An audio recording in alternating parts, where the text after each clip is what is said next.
My pants are incredibly tight. I don't even know how to start on that one. Well, John, I mean, obviously tested to the very limit tonight, man. Pushed by a contender, but you walk out victorious. I'm sure you want to go back and watch the tape and all that and break it down. But just in terms of emotion and thoughts right now after a fight like that, what can you share with us? What you're thinking, what you're feeling at the moment? Well, I got to start by just saying thank you to my Lord and Savior Jesus Christ for just allowing me to be here on this journey, for making my feet like hinds feet and setting me on high places.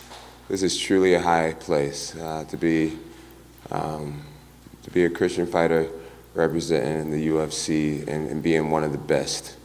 It means a lot. So thank my Lord Jesus for that. My team, I can't sit here and name every one of them because I don't want to forget a name. But the team of men around me, they've invested so much. And I'm so grateful to each and every one of you guys for the time that you spent away from your wives and your kids being with me, helping me on my journey. I got one coach that got his first world championship tonight. I'm so proud for him, and I'm proud for all these guys. I want to thank my fans who's been with me through thick and thin. I want to thank them so much for everyone who ordered the pay-per-view tonight, all the fans that traveled to be in attendance. Thank you guys so much. My fiance, Jesse, I love you, and thank you so much for all the support. My kids, thank you for your sacrifice. Your question was? As far as you personally, I mean, obviously, great thanks for all those people, but you, right now, your emotions, your thoughts after going through a fight like that where you were really pushed to the limit, but got to retain your title. Yeah, absolutely. You know, you hear people say, you don't lose, you learn. And I'm really grateful to have a win and such a learning experience. Dominick did a tremendous job. I respect him dearly. I respect him wholeheartedly. And what a way to put yourself in the history books. Doing it with such a hard-earned fight. You know, David Goggins, he wrote me last night, and I can't repeat what he said verbatim, but the basis of his message was, be the guy who embraces the ugly, the miserable. Be the guy who embraces hard work, the grind. Don't be afraid of being hurt. Don't be afraid of sacrificing some blood. You know, and you know, the whole week I was thinking, I want to finish this fight. I'm going to finish this fight before the championship rounds. And this is, you know, I should be able to smash this guy. You know, Goggins' message, it was for a reason, you know, his reason. And Greg Jackson's been saying it for years, be comfortable being uncomfortable. But Goggins gave me a really good reminder, just, John, you should want this fight to be miserable. You should want this to hurt. Be the guy who thrives in that. And I felt like I was that guy tonight. I had to earn this position. You know, I think about, you know, the first person to climb Everest. You know, I'm sure people died. Lots of people died. I respectfully say that. The first man who ran a 4-minute mile, I'm sure he was hurting bad. You know, to be the first person to do anything, you should look like this. So that makes the victory even sweeter. Talk about those first 2 rounds. I mean, you talk about embracing the ugly and the grind. I mean, that guy came after you from the opening bell, showed you no respect, you know, and brought it to you. So what's going through your head those opening 2 rounds? I mean, is there panic? Is there concern? Like, oh my gosh, this guy is more than I thought he would be. Yeah, there's no panic. A part of me just wanted to see. A part of me wanted to see how long he could keep that up. A part of me wanted to see what he had to offer, and I saw what he had to offer. I also saw that he couldn't keep that up, and you got to embrace that. You know, what I do for a living is not always pleasant. It's just a big part of the game. It was a great feeling out process. I realized that I got to take his best punches. I think my chin is very underrated. Some people are saying controversial, at least everybody's saying close, right? I mean, the decision was close. You go to the final bell, you and your team are talking, you're out there waiting. What did you think? I mean, how confident, how comfortable were you? Yes, we banked 3 rounds. I mean, did you know, or was there a little bit of fear to think maybe we came up just a little short tonight? I wasn't always confident that I was winning the fight. I was confident that I wasn't going to be giving up or slowing down. Greg Jackson said to me, John, you may need to win this 5th round to win. And that heart of a champion said, no problem, coach. I got that. I can do that for you. I can leave it all out there. You got 5 minutes left. And I think I displayed the difference between a champion and an extraordinary contender. He had all the tools. I think he had the endurance. But something special happens. Something special happens when it's a time for the champion to present himself. And you guys saw it tonight in the 5th round. Yeah. Last thing for me, John, I mean, this guy, is he a guy that you think you're going to see again in the future? Because I think a lot of people would be intrigued, just like they were when Gustafsson pushed you to the limit. They wanted to see it again at one point. Is this a guy that you want to see again at one point to maybe prove a point or just to have an epic encounter? Yeah, I heard he may have torn his ACL, and if that's true, he could be out for up to a year. It's not torn? He said he didn't think it was, but... Well, in that case, it's my job to embrace the toughest challenges. I mean, that's what a champion's being about. You know, I've fought DC twice. Had no problem signing the contract. I fought Alexander Gustafsson twice. No problem signing the contract. And if the people want to see me fight Dominick again, it's going to be up to Dana White to find a way to make that happen. Here in front of you. Second fight in a row where kind of the post-fight narrative is, oh, it was really close, all that kind of stuff.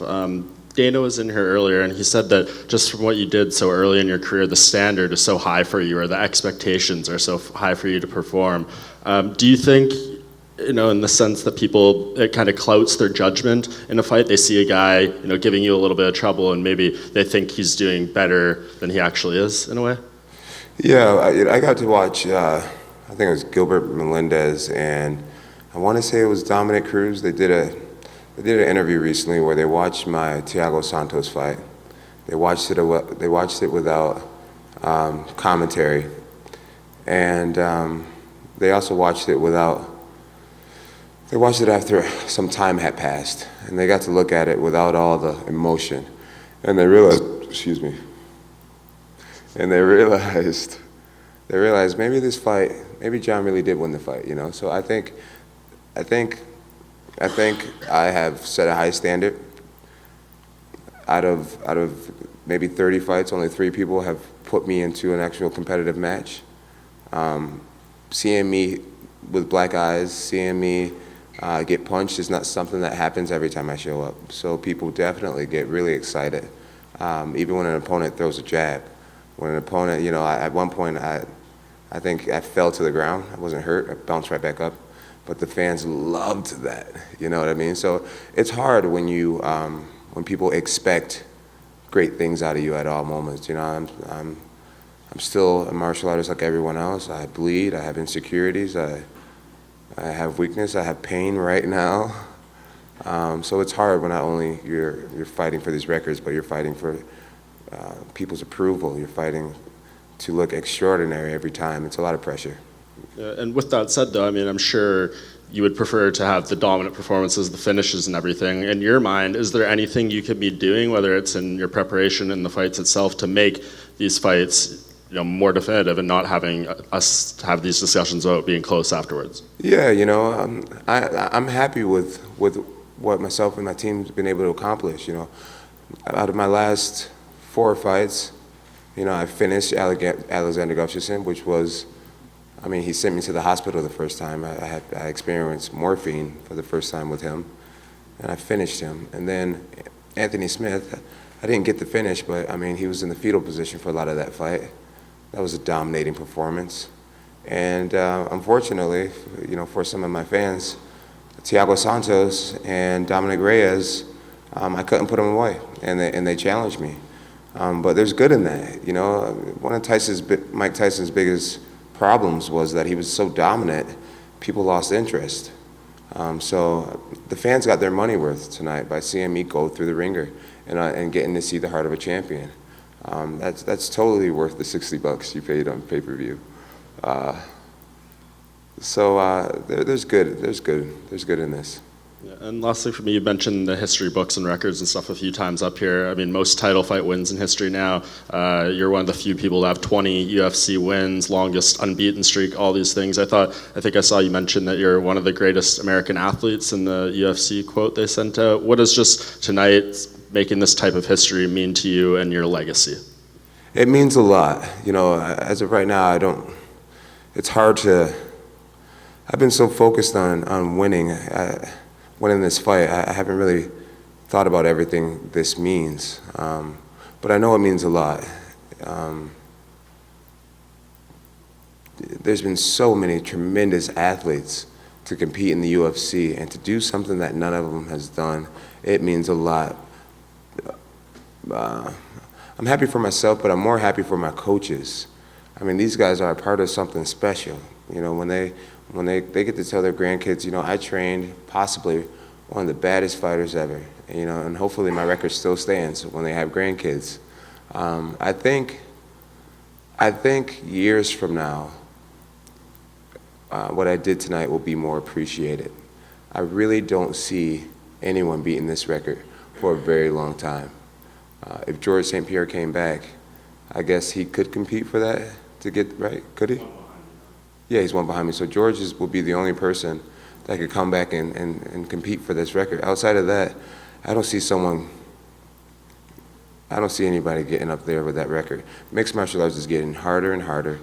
The holes in people's games are closing up. Everyone has takedown defense now. Everyone knows a little jiu-jitsu now.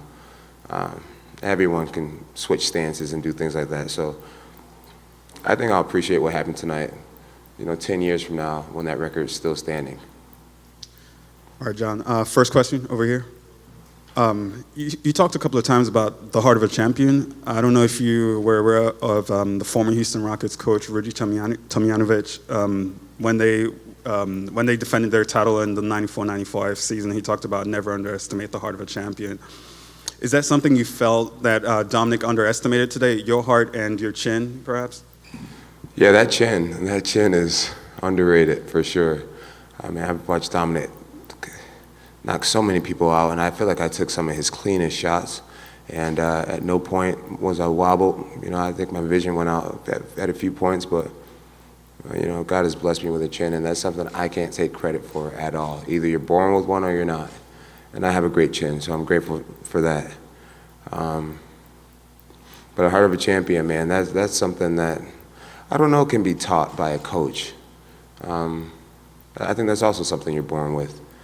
And I got to let that come out. I knew it was inside of me. One thing about fights like Thiago Santos and Gustafsson and tonight, you exercise that warrior spirit. You exercise that little bit of that a lot of people don't have, man. And, you know, when the going gets tough for a lot of people, they look for a way out. There's a little door. Rampage Jackson talked about it. There's a door that opens up and says, this is a challenge here. The easy way out, you can take this fall. You can tap out, you can let them catch you, you can pretend like that body shot hurt and curl up. And I'm grateful that I got to exercise my dog tonight. So, the last question is, you've got a multitude of options at your disposal, whether it's, you know, heavyweight, whether it's rematches with Thiago Santos, who seems to be, you know, forgotten a little bit, or, you know, Dominick, or, you know, Israel is still out there. Now, Israel's talked about, you know, he has no problem fighting you, whether you have the title or not. He just wants to fight you, looking forward. Is that something that you'd be interested in? If he does not have the title, would you still be interested in him? No comment. I'm just here so I don't get fined. All right, John, right here. You mentioned that you had heard that Dominick had tore his ACL. Dana had mentioned that when you had walked by you looked in some rough shape. How are you feeling right now? What kind of injuries? And you mentioned your eye, but what kind of injuries are you going through right now? I'm hurt. I'm not injured at all. Okay. A week from now, I'll be totally fine. Well, speaking about a week from now, in Rio Rancho, Corey Anderson is fighting Jan Blachowicz. How do you see that fight going, and are you going to be there? And do you see that those guys are someone that you could be fighting next? Yeah, I think I'll be there. I think I'll be there. I normally don't attend a lot of MMA events, but I think it's going to be an awesome opportunity for me to see fans, UFC fans that live in the state of New Mexico, and it's going to be more about getting to see those guys and those guys getting to see me. Then it's going to be about that fight. You know, I can study fights online or, you know, on my laptop or whatnot. I'm more excited to, you know, I don't want to sound arrogant to say this. There's a lot of people from New Mexico who would probably love to see me in person, and I want to show up for them. And I want to stick around, do some meet and greets or whatever the UFC. It's been a long time since I've done one of the guest fighters for an event, and I want to be a guest fighter. That way I can meet as many people from New Mexico and let them know how much I love them. Awesome. Last question for me. You sold out the Toyota Center. You set a record here. Before the fight on media day, you mentioned that if you would want to see how this fight went, and maybe that means that you should be fighting a little bit more outside of Vegas, maybe outside of the U.S. You mentioned Australia. What are some goals that you have after you see that that your ability to sell out these events? Yeah, I don't have many goals right now when it comes to that side of things. I really couldn't control how many people showed up. I'm really grateful that so many people showed up. It's hard to really think forward right now, honestly. Yeah. All I'm thinking about is some food. Okay, thanks. Pizza. Oh, there's pizza back there? There is some pizza back. Oh, it's cold? I'm cool with cold pizza. I grew up on cold pizza. Hey, John, it's your left over here. Hey, man. Congrats on the win. Dana was in here earlier, and he said that he feels like Dominick Reyes is the future of the division. Dana said that? He did. Okay. Just wanted to get your thoughts on that. How old is Dominick? 30. He's 30? I don't mind sharing my future with Dominick. Do you think there will be a shared future? Do you think you'll see him again eventually? Yeah, man. A lot of these guys are going to be around for a very long time. I don't think Dominick had any excuses for losing tonight. He lost. It was close, but they say close only counts on with handguns, what horseshoes and hand grenades, right? So he can try 1,000 times, and I believe I'll edge him every single time. I don't know if you saw any of his quotes. He's pretty upset by the decision. He thinks he was disrespected by the judges. Any thoughts on that? No, I don't think he was disrespected. I got takedowns. He got no takedowns. I got his back. At one point, I put a hook in. The 5th round, I was surprised on the output difference we had. I got to watch the fight, though. I don't want to. It's hard to speak with confidence when I haven't watched the fight. So after I watch the fight, I'll give one of you guys a good interview, and I'll tell you how I felt, and I'll try to be as real as possible with you guys. Right now, I'm just kind of bullshitting, to be honest. John Morgan, you got it. I met your mom in the lobby. She was so sweet. I think she was hitting on me a little bit too, I'm not gonna lie. Oh, she likes the chocolate ones, huh? That's funny. She was so sweet. I'll give you that interview, John. I respect that go-getter attitude. Yep. John, a couple more from me. A lot of people keep trying to push you to go to heavyweight, and I know you said earlier in the week that you're completely fine with staying at light heavyweight and defending your title as many times as it takes. Do you think tonight shows that maybe that cools the heavyweight talks a little bit? Maybe you'll stay here at 205 for a little bit. Yeah, at the end of the day, there's great challenges. I feel like as long as these guys are dreaming and they have aspirations to be the best in the world, I'll always have a job at light heavyweight. I can never think that I'm invincible. It's obvious that I'm not. And there's lots of work to be done. They say styles make matchups, and we saw that tonight. So there's lots of work to be done at light heavyweight. Last thing for me, I know you don't want to answer questions about Israel Adesanya or fighting him, but he has a pretty hard fight, does he not, in a few weeks against your friend Yoel Romero. How do you see that fight going? Do you think he even gets by Romero? I wish Yoel nothing but the best. Okay. Thanks, John. I'm just here so I don't get fined. Where's that pizza? Ow! Love you guys.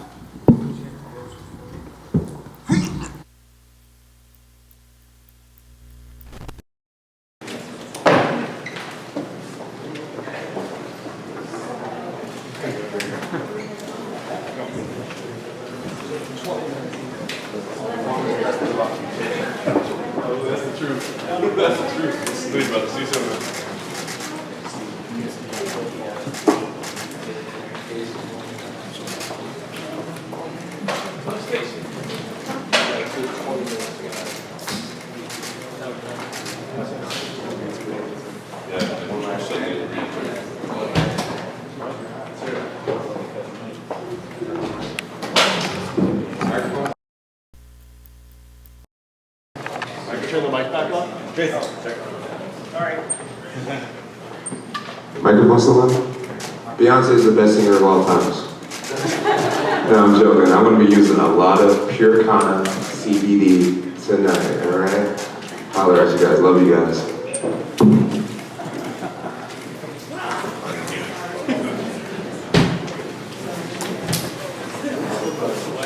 I'm saying it was 40 and stuff.